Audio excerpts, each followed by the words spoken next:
Patong-patong ng mga sakyang tinangay ng baha. Nagtumbahang mga puno at putik-putik na kalsada. Kabilang po yan sa mga iniwang pinsala ng Bagyong Tino sa Cebu Province. Kumustahin natin ang sitwasyon sa lalawigan. May unang balita live si Fe Marie Dumabok ng GMA Regional TV. Fe! Igan, dahil sa pinsalang dulot ng Bagyong Tino, maraming mga lugar ang nakakaranas ng blackout sa Northern Cebu at pahirapan ng komunikasyon. Pasado laona pa lang ng madaling araw kahapon, napatumba na ng Bagyong Tino itong mga punong kahoy sa tabi ng daan sa bayan ng Carmen. Pasado 2:00 ng madaling araw nang lumakas pa ang hangin at ang dalang ulan nito. Walang tigil ito kaya naperwisyo nito ang tulog ng mga pinalikas evacuation center sa Barangay Sabang, Danao City.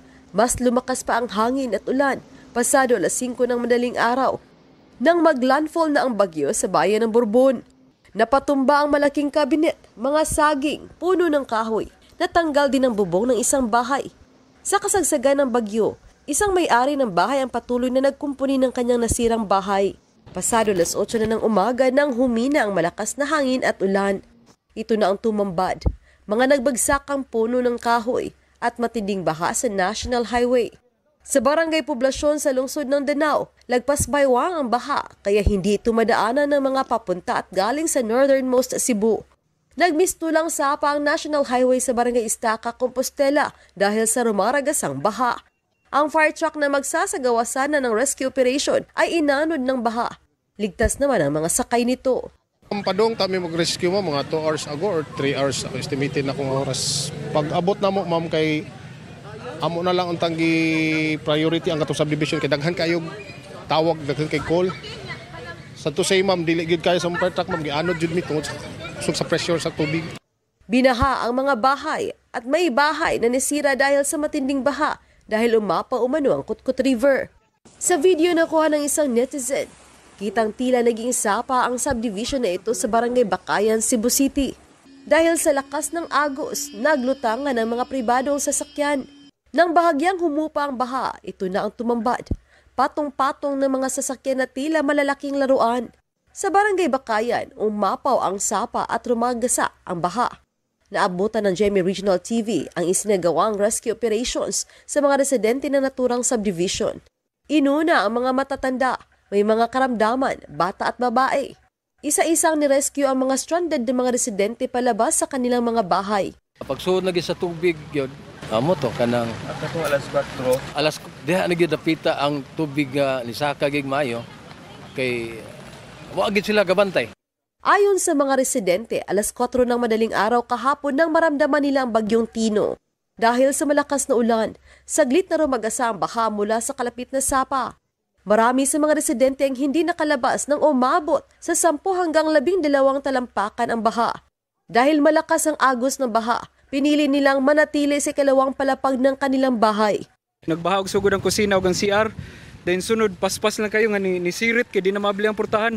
Dahil sa magdamag na pag-ulan, muntik nang umapaw ang tubig sa Guadalupe River. Agad na inalerto ng mga barangay ang mga residente sa sitio Sapang Dako para mag-ingat. Sa social media post naman ng Our Lady of the Sacred Heart Parish Capitol, makikita na pinasok na ng baha ang ground floor ng simbahan. Binaha rin ang mga bahay sa Barangay Tabok, Mandaue City. Pareho rin ang naranasan ng mga residente ng sa Talisay City. Nananawagan naman ang uploader na si Minerva Herodias ng mga rescue personnel dahil sa patuloy na pagtaas ng level ng tubig. Tila naging isang sapa naman ang Sitio Galaxy sa Barangay Danglag sa bayan ng Konsolasyon matapos ang malakas na pagbuhos ng ulan. Ayon kay Angelic Bacos, halos hindi na makita ang mga bahay dahil sa baha. Ang ilan sa mga residente umakyat na sa bubong ng kanilang mga bahay. Malalang pagbaha rin ang naranasan ng mga residente sa Villa Azalia sa Barangay Kutkut sa bayan ng Liloan. Maraming residente ang makikitang nasa bubong na ng kanilang mga bahay matapos pasukin ito ng baha. Marami sa kanila ang gumamit ng trapal habang naghihintay ng rescue. Natumba naman ang isang malaking punong kahoy sa isang townhouse sa Barangay Alang-Alang, Mandaue City. Nabagsakan nito ang isang kotsing nakaparada. Sa isa namang kuha ni Abarquez, makikita rin na natumba ang giant Christmas tree ng Mandawi City LGU na itinatayo sa Mandawi Plaza. Rumagasa naman ang tubig mula sa sapa sa sitio Pulang Bukid na naranasan sa barangay Alang-Alang. Umabot ang tubig sa ikalawang palapag ng bahay na nakatayo malapit sa sapa. Ayon sa Pag-asa Visayas, naitala ang 183 mm na ulan simula 8 a.m. ng November 3 hanggang 8 a.m. ng November 4. Maraming salamat. Yan po ulat ni Femery Dumabok ng GMA Regional TV.